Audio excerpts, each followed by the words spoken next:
आने वाले समय में दुनिया में एक नया काम शुरू होगा। ये काम होगा इंसानों को आदेश देना। इंसानी मन कभी भी स्वयं को आदेश नहीं दे सकता है। इंसान हमेशा चाहता है कि कोई ऐसा हो जो उसे आदेश दे सके। इंसान स्वयं एक मलिक चाहता है और इंसान स्वयं एक गुलाम होना चाहता है, क्योंकि इंसान जानता है कि वो स्वयं को कभी भी आदेश नहीं दे सकता है। एक आदमी बीवी का गुलाम क्यों होता है? और बीवी का गुलाम इसीलिए होता है क्योंकि आदेश के बिना आदमी काम नहीं कर सकता है। एम्प्लॉय को आदेश देने के लिए बॉस होता है और बॉस को आदेश देने वाला कंपटीशन होता है। हर आदमी नंबर 1 की होड़ में होता है। सभी नंबर 1 बनना चाहते हैं, इसीलिए कंपटीशन भी स्वस्थ होता है आदमी के लिए, क्योंकि यही एक मलिक को आदेश देने वाला होता है। इंसानों को आदेश देने का काम क्यों शुरू करना पड़ेगा? क्योंकि आने वाले समय में बहुत से इंसानी कार्यों को एआई करेगा, और जब एआई काम करेगा तब इंसान फालतू हो जाएगा, और जब इंसान फालतू हो जाएगा तो उसे रोग होने लगेंगे, और रोगों से बचाव करने के लिए इंसानों को ऐसे तरीके अपनाने होंगे जिससे कि इंसानों को जगाया रखा जाए और इंसानों को इस योग्य बनाकर रखा जाए कि वो एआई को आदेश दे सकें। क्योंकि यदि सभी लोग अपने घरों पर बैठ गए तब एआई को आदेश कौन देगा? ये खुद से तो कुछ नहीं कर सकता है। एआई को आदेश दे सकें इसके लिए इंसानों को बचाना होगा। इंसान और भगवान में यही फर्क है कि इंसान स्वयं को आदेश नहीं दे सकता है और भगवान स्वयं को आदेश दे सकते हैं। जो इंसान ये कहता है कि मेरे आदेश की पालना की जाए, वो इंसान ये नहीं जानता है कि वो भी किसी न किसी की आदेश की पालना ही कर रहा है। देश के प्रधानमंत्री या राष्ट्रपति आदेश देते हैं और उनके कार्यों की पालना की जाती है, परंतु देश के राष्ट्रपति और प्रधानमंत्री को कौन आदेश देता है? यदि उनके पीछे भी कोई आदेश देने वाला नहीं हो तो कोई भी व्यक्ति कभी भी देश का प्रधानमंत्री या राष्ट्रपति बन ही नहीं सकता है। आज की इस गहन चर्चा में स्वागत है। आज हम एक ऐसे विषय पर बात करने वाले हैं जो सच में हमारी कई स्थापित मान्यताओं को पूरी तरह से झकझोर देगा। मतलब अक्सर हम यही मानते हैं ना कि इंसान स्वभाव से स्वतंत्र रहना चाहता है, बिना किसी रोक टोक के जीना चाहता है। बिल्कुल, हर कोई यही कहता है कि उसे पूरी आज़ादी चाहिए। हाँ, लेकिन आज हम जिस स्रोत का विश्लेषण करने जा रहे हैं वो इस बात को बिल्कुल पलट देता है। आज हम संजय सेठी द्वारा लिखे गए एक बेहद दिलचस्प और काफी दार्शनिक टेक्स्ट पर चर्चा करेंगे। और ये टेक्स्ट सिर्फ एक लेख नहीं है, बल्कि हमारे समाज और मनोविज्ञान का एक बहुत ही गहरा आईना है। सही कहा। इस चर्चा का मुख्य उद्देश्य ही यह समझना है कि भविष्य में इंसानों का काम कैसे बदलने वाला है।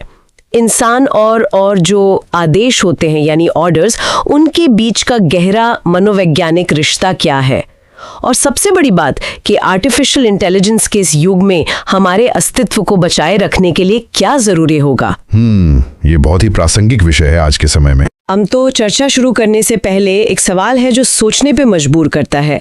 क्या कभी इस बात पर विचार किया गया है कि भविष्य में एक बिल्कुल नई तरह की नौकरी पैदा होगी, इंसानों को आदेश देने की, और क्या हम इंसान वास्तविकता में बिना आदेश के कुछ कर ही नहीं सकते? ये सवाल ही अपने आप में बहुत बड़ा हुक है। ये लेख कोई साधारण भविष्यवाणी नहीं कर रहा है। ये इंसानी फितरत की उस गहरी समझ को पेश कर रहा है जिसे हम अक्सर नजरअंदाज कर देते हैं या शायद स्वीकारने से डरते हैं। ठीक है, आइए इसे गहराई से समझते हैं। इस टेक्स्ट का सबसे चौंकाने वाला बिंदु जो एकदम शुरुआत में ही हमारा ध्यान खींचता है वो ये है कि इंसानी मन कभी भी स्वयं को आदेश नहीं दे सकता। बिल्कुल। इंसान हमेशा ये चाहता है कि कोई ऐसा हो जो उसे आदेश दे। टेक्स्ट कहता है कि इंसान स्वयं एक मालिक चाहता है और अवचेतन रूप से एक गुलाम होना चाहता है। ये शब्द थोड़े चुभने वाले लग सकते हैं, गुलाम और मालिक, लेकिन यहाँ बात किसी राजनीतिक या सामाजिक उत्पीड़न की बिल्कुल नहीं हो रही है। तो यहाँ गुलामी का मतलब क्या है? यहाँ बात हो रही है मनोवैज्ञानिक दिशा निर्देश की। देखिए, इंसानी दिमाग की एक बहुत ही बुनियादी फितरत होती है, जड़ता, जिसे हम इनर्शिया कहते हैं। हमारा दिमाग हमेशा ऊर्जा बचाना चाहता है, वो आराम की स्थिति में रहना पसंद करता है। मतलब हम स्वभाव से ही आलसी होते हैं। एक तरह से हाँ। अगर किसी इंसान को एक खाली कमरा और असीमित समय दे दिया जाए तो बिना किसी बाहरी दबाव के या बिना किसी लक्ष्य के उसके लिए लगातार कोई भी उत्पादक कार्य करना लगभग असंभव हो जाता है। हाँ, ये तो है। हम अक्सर वीकेंड्स पर ये महसूस करते हैं। बिल्कुल। इंसान इस बात को बहुत अच्छी तरह से जानता है कि वो खुद को पूरी तरह से निर्देशित नहीं कर सकता। बिना बाहरी दबाव के काम शुरू करना बहुत भारी लगता है दिमाग को। क्या करना है, ये सोचने में बहुत ऊर्जा खर्च होती है। और इसी बात को जमीनी स्तर पर समझाने के लिए टेक्स्ट में रोजमर्रा की जिंदगी का एक बहुत ही मजेदार और सटीक उदाहरण दिया गया है। पति और पत्नी के रिश्ते का उदाहरण। हाँ, वो हिस्सा काफी दिलचस्प है। टेक्स्ट में बड़ा सीधा सा सवाल है कि एक आदमी अपनी पत्नी का गुलाम क्यों होता है, और जवाब भी वही है, क्योंकि आदेश के बिना आदमी काम नहीं कर सकता। और ये बात बहुत हद तक सच भी है। अगर हम इसे मनोवैज्ञानिक नजरिए से देखें, कोई भी व्यक्ति ये नहीं चाहता कि उसे हर छोटी बात बताई जाए, लेकिन बिना बताए वो काम शुरू भी नहीं करता। सही कहा। घर के माहौल में देखिए, जब तक स्पष्ट आदेश या कोई याददहानी ना मिले, काम टलता ही रहता है। दिमाग को यह बहुत सुविधाजनक लगता है कि निर्णय लेने का भार किसी और पर डाल दिया जाए। मतलब जब कोई दूसरा आदेश देता है तो दिमाग को सिर्फ कैसे करना है पर फोकस करना होता है, क्या करना है पर नहीं। बिल्कुल, और यही मनोविज्ञान हमारे कार्यस्थलों यानी हमारे ऑफिस की दुनिया का भी आधार है। पूरा कॉर्पोरेट ढांचा इसी पर काम करता है। हाँ, बॉस और कर्मचारी वाला मॉडल। ऑफिस में एम्प्लॉय को आदेश देने के लिए एक बॉस हमेशा मौजूद रहता है। बॉस तय करता है कि लक्ष्य क्या है, डेडलाइन क्या है, और एम्प्लॉय बस उस आदेश का पालन करता है। क्योंकि अगर बॉस ना हो तो एम्प्लॉय भी उस जड़ता का शिकार हो जाएगा, उसे दिशा नहीं मिलेगी। लेकिन यहाँ एक बहुत बड़ा तार्किक सवाल खड़ा होता है। अगर हर किसी को आदेश चाहिए तो उस बॉस को आदेश कौन देता है? सर्वोच्च बॉस कौन है? यहाँ सबसे आकर्षक बात यह है कि उस बॉस का बॉस कोई इंसान नहीं होता। वो कोई जीता जागता व्यक्ति नहीं है जो उसे मेमो भेज रहा हो। तो फिर वो कौन है? वो बॉस है कंपटीशन, यानी प्रतियोगिता। कंपटीशन, इसे थोड़ा और विस्तार से समझाएं। एक अमूर्त चीज कैसे बॉस बन सकती है? देखिए, हर इंसान या हर कंपनी नंबर 1 बनना चाहती है, या कम से कम बाजार में अपना अस्तित्व तो बचाई रखना चाहती है। ये जो स्वस्थ कंपटीशन है ना, ये एक अदृश्य चाबुक की तरह काम करता है। मतलब यही वो ताकत है जो बॉस को सुबह उठने पर मजबूर करती है? बिल्कुल, यही कंपटीशन बॉस को नई रणनीतियां बनाने और अपने कर्मचारियों को आदेश देने के लिए मजबूर करता है। अगर बाजार में कोई कंपटीशन ना हो, कोई आगे निकलने की होड़ ही ना हो, तो वो बॉस भी आराम से बैठ जाएगा। हाँ, एकाधिकार या मोनोपोली आ जाएगी तो वो भी काम करना बंद कर देगा। सही कहा। तो निष्कर्ष ये निकलता है कि इंसान किसी न किसी रूप में आदेशों से बंधा हुआ ही है, चाहे वो आदेश किसी इंसान से मिले या बाजार की परिस्थितियों से। ये तो वर्तमान की बात हो गई।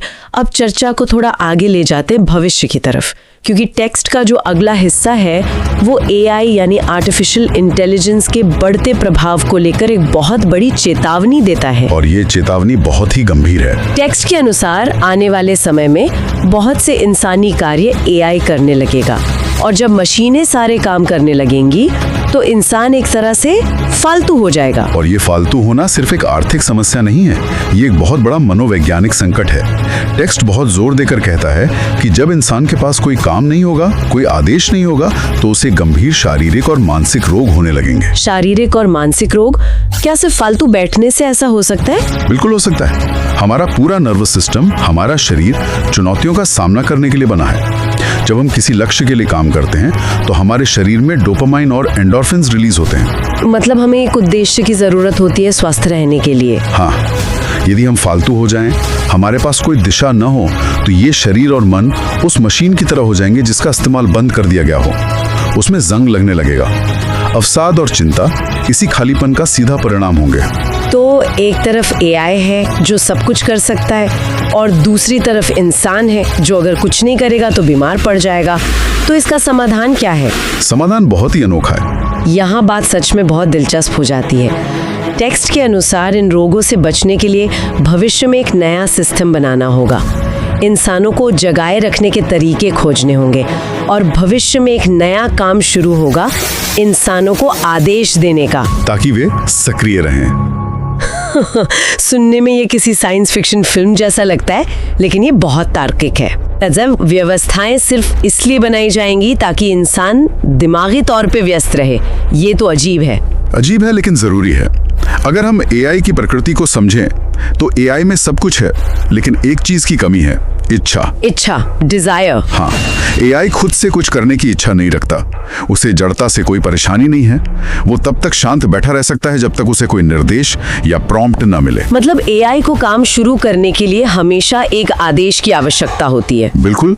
अब सोचिए, अगर दुनिया के सारे इंसान फालतू महसूस कर रहे हैं, अवसाद से ग्रस्त हैं और अपने बिस्तरों से उठना ही नहीं चाहते, तो फिर उस शक्तिशाली एआई को प्रॉम्प्ट कौन देगा? यही सबसे बड़ा संकट है।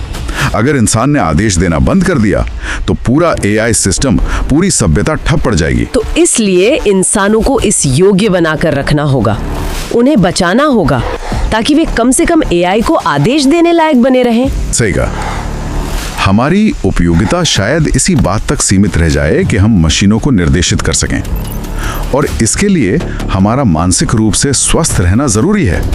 और स्वस्थ रहने के लिए हमें भी किसी न किसी बाहरी आदेश की जरूरत पड़ेगी। ये तो एक अनथीन लूप है। हमें एआई को आदेश देना है ताकि दुनिया चलती रहे, लेकिन हमें खुद भी किसी आदेश की जरूरत है ताकि हम बिस्तर से उठ सकें और एआई को आदेश दे सकें। बिल्कुल, यही वो लूप है जिसमें मानवता फंसने वाली है। अस्तित्व की रक्षा के लिए इंसानों को जगाए रखना एक मजबूरी बन जाएगा। इस पूरी तकनीकी और मनोवैज्ञानिक उलझन से बाहर निकलते हुए टेक्स्ट एक बहुत ही गहरे दार्शनिक मोड़ की ओर भी जाता है। भगवान और इंसान के बीच का फर्क, ये इस लेख का सबसे गहरा हिस्सा है। अगर हम इस पूरे आदेश वाले ढांचे के नजरिए से देखें तो इंसान और भगवान में मूल अंतर क्या है? टेक्स्ट स्पष्ट करता है कि इंसान स्वयं को आदेश नहीं दे सकता, उसे हमेशा किसी बाहरी प्रेरणा या बॉस की जरूरत होती है, जबकि भगवान स्वयं को आदेश दे सकते हैं। यही वो मूल अंतर है। सर्वोच्च सत्ता को किसी बाहरी दबाव की आवश्यकता नहीं होती, वे स्वयं निर्देशित हैं। तो इस सब का क्या मतलब है? जो इंसान सत्ता के पीछे भागता है, जो दावा करता है कि मैं सबसे शक्तिशाली हूँ या मेरे आदेश की पालना की जाए, वो दरअसल एक बहुत बड़े भ्रम में जी रहा है, सत्ता का भ्रम। मतलब वो ये नहीं जानता कि वो खुद भी किसी न किसी के आदेश की पालना कर रहा है। इससे एक महत्वपूर्ण सवाल खड़ा होता है। सत्ता के शिखर पर बैठे लोगों के बारे में सोचिए, जैसे देश के प्रधानमंत्री या राष्ट्रपति। हाँ, बाहर से तो ऐसा लगता है कि वे देश के सबसे शक्तिशाली व्यक्ति हैं। करोड़ों लोग उनके आदेशों का पालन करते हैं। लेकिन क्या वे वास्तव में स्वतंत्र हैं? उन्हें कौन आदेश देता है? अगर गहराई से देखा जाए तो एक प्रधानमंत्री भी परिस्थितियों का गुलाम होता है। संविधान का दबाव है, अर्थव्यवस्था को संभालने की मजबूरी है, वैश्विक राजनीति है और जनता की मांगे हैं। बिल्कुल, यही वो अदृश्य आदेश हैं जिनका पालन एक प्रधानमंत्री कर रहा होता है। यदि ये परिस्थितियां उन्हें निर्देशित न करें तो कोई भी व्यक्ति कभी प्रधानमंत्री या राष्ट्रपति बन ही नहीं सकता। वो करोड़ों लोगों को आदेश दे रहे हैं, लेकिन सिर्फ इसलिए क्योंकि वे स्वयं अपनी जिम्मेदारियों और परिस्थितियों के सबसे बड़े आज्ञाकारी हैं। बिना उन अदृश्य आदेशों के उनके पद का कोई अस्तित्व ही नहीं है। कोई भी व्यक्ति वास्तव में पूरी तरह स्वतंत्र नहीं है। ये तो सच में सत्ता को देखने का नजरिया ही बदल देता है। हाँ, और ये सिर्फ एक बौद्धिक चर्चा नहीं है, बल्कि इसे समझना हमारे लिए बहुत व्यावहारिक भी है। कैसे? जब हम ये स्वीकार कर लेते हैं कि हमें दिशा निर्देश की आवश्यकता है, तो हमारा तनाव कम हो जाता है। लोग अक्सर ये सोचकर परेशान रहते हैं कि वो खुद से सारे लक्ष्य हासिल क्यों नहीं कर पाते।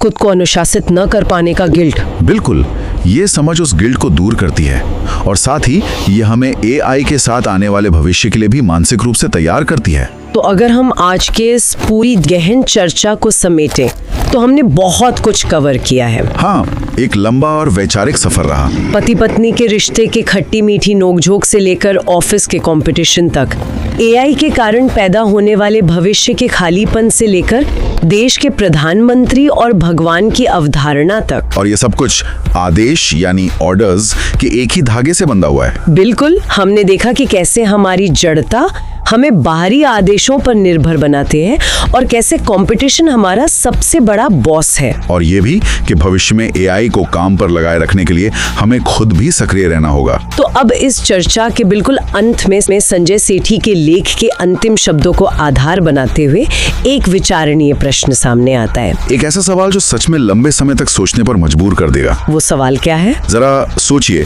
अगर हम इंसानों का अस्तित्व इस बात पर टिका है कि हम एआई को आदेश देते रहें और हमारी फितरत ये है कि हमें खुद काम करने के लिए भी किसी से आदेश चाहिए, तो भविष्य में जब एआई सब कुछ कर रहा होगा, जब जीवित रहने का, खाने पीने का कोई संघर्ष ही नहीं बचेगा, तो वो कौन सी अदृश्य शक्ति या कंपटीशन होगा जो हम इंसानों को बिस्तर से उठने और एआई को आदेश देने के लिए मजबूर करेगा? ये बहुत गहरा सवाल है।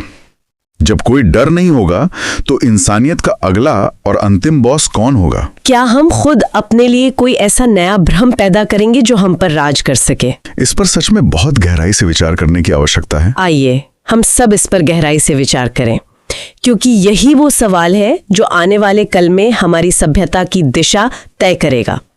इसी अंतिम विचार के साथ हम आज की इस शानदार और वैचारिक गहन चर्चा को यहीं समाप्त करते हैं। इतने जटिल और जरूरी विषय पर इस सार्थक चर्चा का हिस्सा बनने के लिए बहुत बहुत धन्यवाद। धन्यवाद, और आगे भी ऐसे ही गहन विषयों का विश्लेषण करते रहेंगे। विदा लेते हैं। मुझे अपना गीत गाना है, मैं किसी दूसरे के ताल पर नाचने को राजी नहीं। नाचना होगा तो नाचो, नहीं नाचना होगा तो नहीं नाचो, लेकिन तुम धुन बजाओ और मैं नाचूं, ये नहीं हो सकता। ये मेरा जीवन है, मैं अपने ढंग से जीऊंगा, मैं अपने रंग से जीऊंगा। मुझे अपना गीत गाना है, मैं किसी दूसरे के ताल पर नाचने को राजी नहीं। नाचना होगा तो नाचो, नहीं नाचना होगा तो नहीं नाचो, लेकिन तुम धुन बजाओ और मैं नाचूं, ये नहीं हो सकता। ये मेरा जीवन है, मैं अपने ढंग से जीऊंगा। If you like our channel, please subscribe, like, and share. Sanjay Sethi, I Word Money.